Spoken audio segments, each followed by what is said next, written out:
샬롬 4월 20일 수요일 하나님 나라를 시작하는 말씀 묵상 시간입니다. 하나님께서 오늘 우리에게 주시는 말씀은 요한복음 21장 15절에서 25절까지의 말씀인데요. 젊은 이누리 이경민 집사님께서 말씀을 봉독해 주시겠습니다. 하나님의 말씀에 경청하십시오. 요한복음 21장 15절에서 25절 말씀. 그들이 조반 먹은 후에 예수께서 시몬 베드로에게 이르시되 요한의 아들 시몬아 내가 이 사람들보다 나를 더 사랑하느냐 하시니 이르되 주님 그러하나이다. 내가 주님을 사랑하는 줄 주님께서 아시나이다.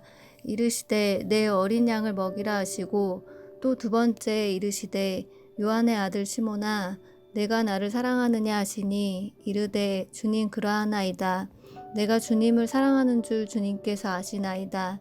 이르시되 내 양을 치라 하시고 세 번째에 이르시되 요한의 아들 시몬아 내가 나를 사랑하느냐 하시니 주께서 세 번째에 네가 나를 사랑하느냐 하심으로 베드로가 근심하여 이르되 주님 모든 것을 아시오매 내가 주님을 사랑하는 줄을 주님께서 아시나이다. 예수께서 이르시되 내 양을 먹이라. 내가 진실로 진실로 내게 이르노니 내가 젊어서는 스스로 띠띠고 원하는 곳으로 다녔거니와 늙어서는 내 팔을 벌리리니 남이 내게 띠띠우고 원하지 아니하는 곳으로 데려가리라. 이 말씀을 하심은 베드로가 어떠한 죽음으로 하나님께 영광을 돌릴 것을 가리키심이러라.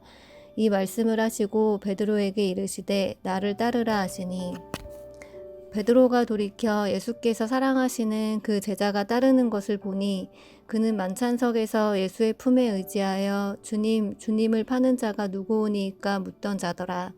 이에 베드로가 그를 보고 예수께 여짜오되 주님 이 사람은 어떻게 되겠사옵나이까? 예수께서 이르시되 내가 올 때까지 그를 머물게 하고자 할지라도 내게 무슨 상관이냐? 너는 나를 따르라 하시더라.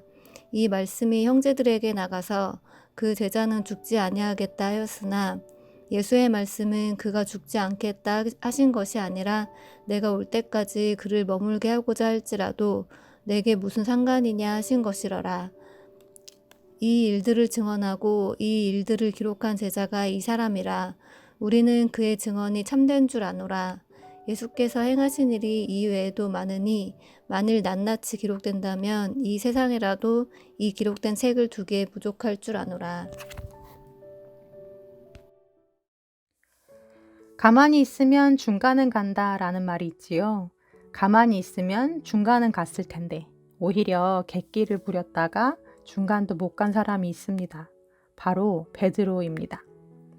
마태복음 26장과 마가복음 14장에 보면 예수님이 제자들과 함께 마지막 유월절 만찬을 드신 후 감람산으로 가신 이야기가 나오는데요.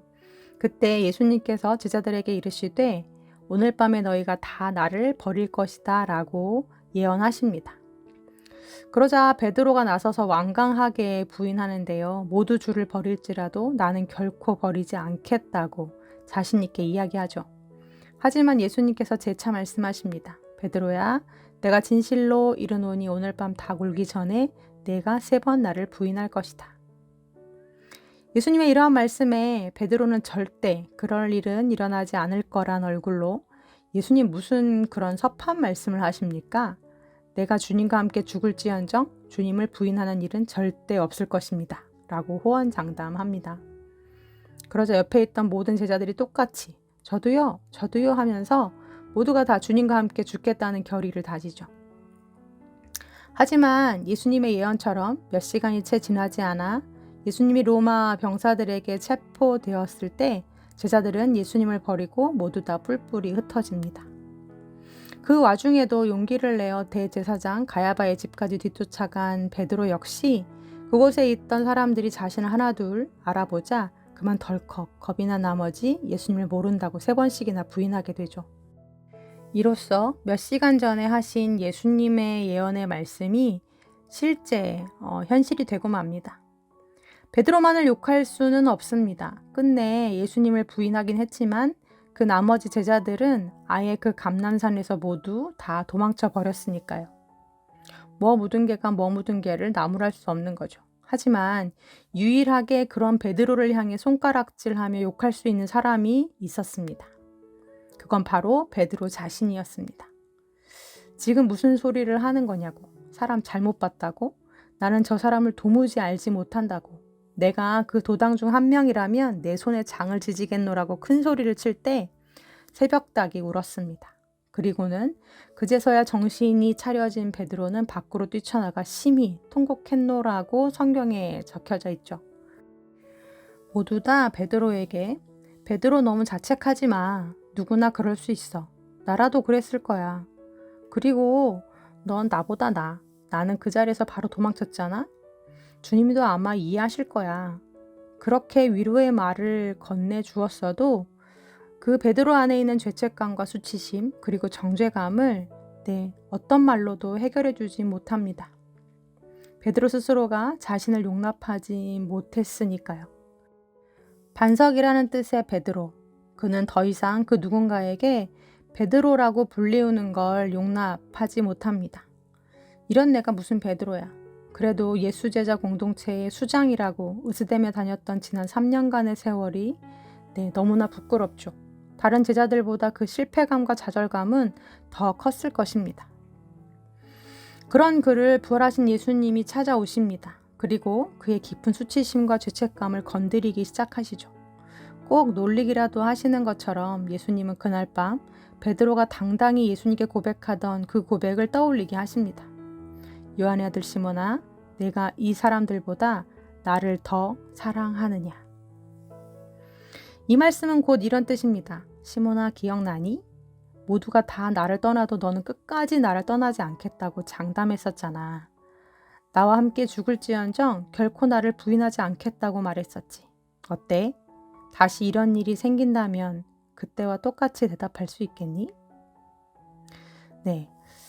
우리말로는 내 주님 그러하나이다. 내가 주님을 사랑하는 줄 주님께서 아시나이다 라고 번역했지만 헬라어 원문을 보면 하나님의 사랑, 부모님의 사랑, 보통 사람은 절대 할 수 없는 희생적이고 헌신적인 사랑을 가리키는 아가페라는 단어로 물어오시는 예수님께 베드로는 친구 간의 사랑, 그리고 스승과 제자 간의 그 의리와 정을 가리키는 단어인 필레오라는 단어로 대답을 합니다. 이건 즉 네가 아닌 아니요 라는 답변입니다. 아니요 주님, 이제는 자신이 없습니다. 제가 주님을 사랑하는 건 맞지만 제 목숨을 내놓고 주님을 따르겠다는 답변은 이제 함부로 드릴 수 없을 것 같습니다. 이제는 제가 저를 믿을 수 없거든요. 베드로가 이렇게 대답하는 거죠. 그런데 그때 예수님이 베드로에게 이렇게 말씀하십니다. 시몬아, 내 어린 양을 먹여라. 너무나 뜬금이 없죠. 따를 자신도 없다는 사람에게 다짜고짜 내 양을 먹이라고 하시니까요. 그런데 한번 말씀을 잘 보십시오.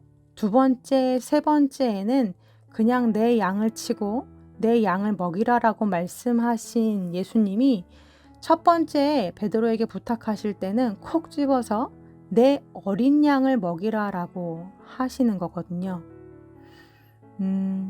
그렇다면 이 말이 베드로에게 어떻게 들렸을까요? 묵상을 하다 보니 베드로야 괜찮다 라는 소리로 들렸을 것만 같았습니다. 베드로야 괜찮다. 내가 앞으로 먹이고 칠 양들은 너와 똑같은 사람들일 거야. 위협과 죽음 앞에서 똑같이 두려워하고 무서워할 겁 많은 어린 양들일 거야. 너도 느껴봤기에 잘 알겠지? 나를 따르는 건 결코 쉬운 일이 아니란다. 그럴 수 있을 것 같은 순간적인 감정이나 사람이 가진 의지로는 결코 감당할 수 없는 어려운 길이야. 그럴 때 넘어지는 사람이 있다면 붙들어 주렴.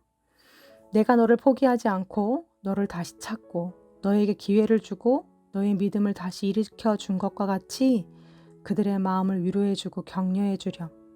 그런 내 어린 양들을 앞으로 먹여주면 좋겠다. 이런 말씀이지 않았을까 싶습니다. 유대인들에게 3이라는 숫자는 완전수입니다. 예수님이 베드로를 완전히 용서하셨고 또 3번씩이나 당신의 양들을 부탁하시면서 그 누구도 베드로의 사도권에 대해 이의를 제기하지 못하도록 그를 지목하여 선택하시고 또 그에게 그런 권위를 부여하신 것입니다. 그리고 스스로에 대한 실패감, 좌절감으로 인해 우물쭈물거리는 베드로에게 미래를 꿰뚫어 보시는 주님이 이 한마디로 그의 불안을 일축시켜 주십니다. 베드로야, 내가 젊어서는 스스로 띠띠고 원하는 곳으로 다녔거니와 늙어서는 내 팔을 벌리리니 남이 내게 띠띠고 원하지 아니하는 곳으로 데려가리라. 요한의 아들 시몬에게 베드로라는 이름을 주시고 그가 예수님을 부인할 것도 내다보셨던 주님이 이제는 그의 먼 앞날을 내다보시면서 베드로가 죽는 그 순간까지 주님을 따를 것임을, 그것도 자기가 원하지 않는 일, 또 원하지 않는 곳에 처한다 할지라도 그곳에서 주님을 위해 자신의 목숨을 버릴 정도로 주님을 다시는 배반하지 않을 것임을 주님이 말씀해 주시는 거죠. 주님이 그렇다면 그런 것입니다. 지난 토요일에 젊은 부부 순모임에서 박광식 집사님께서 이런 고백을 나누어 주셨는데요. 집사님께서 말씀하시길 자기가 한때 지독한 무신론자였다고. 그런데 오히려 그러한 경험이 있기에 그 무신론자들의 마음과 생각을 잘 아신다고. 그래서 지금 오히려 그들 앞에서 더 당당하게 하나님을 전할 수 있노라고 말씀해 주셨습니다. 내 상태가 바닥인데도 70만 원 사례비 때문에 사역을 그만두지 못하고 매주일 탕자가 된 기분으로 사역을 해봤던 전도사는 그런 그도 쓰시는 하나님의 은혜를 잘 압니다. 엄마로서, 아내로서, 목회자로서 자격이 되지 않음을 늘 느끼지만, 그래서 자괴감이 늘 마음을 괴롭히지만 그럼에도 불구하고 이 자리를 버틸 수 있는 힘은 우리 모두가 다 다른 존재이지 않고 모두가 다 하나님 안에서 함께 자라가야 할 어린 양들임을 잘 알기 때문입니다. 아가페가 아닌 필레오로 주님을 따르는 우리지만 그래도 괜찮다 하십니다. 나의 작은 사랑과 의지와 용기만으로도 주님은 기뻐하십니다. 오늘도 주님의 끝없는 수용과 부탁 앞에서 스스로를 포기하지 않고 부족한 만큼 더 겸손히, 더 가난한 마음으로 주님의 은혜를 구하고 믿음을 구하고 능력을 구하는 우리들이 되기를 간절히 기도합니다. 아멘. 주신 말씀 기억하며 함께 기도하시겠습니다. 우리 안에 선한 것이 없음을 잘 아시는 하나님, 그래도 나를 포기하지 않으시는 하나님, 우리의 한계와 연약함을 누구보다 주님이 잘 아십니다. 바닥을 치는 그 자리로 주님 찾아오셔서 내가 널 잘 안다 말씀해 주시고 우리를 다시 일으켜 세워 주시옵소서. 나를 잘 알기에 오늘도 우리는 스스로 근심하나 그 근심에 머무르지 않고 더 가난하고 더 겸손한 마음으로 주님의 은혜를 구하고 능력을 구하는 우리 성도들이 되게 하여 주옵소서. 예수님의 이름으로 기도합니다. 아멘.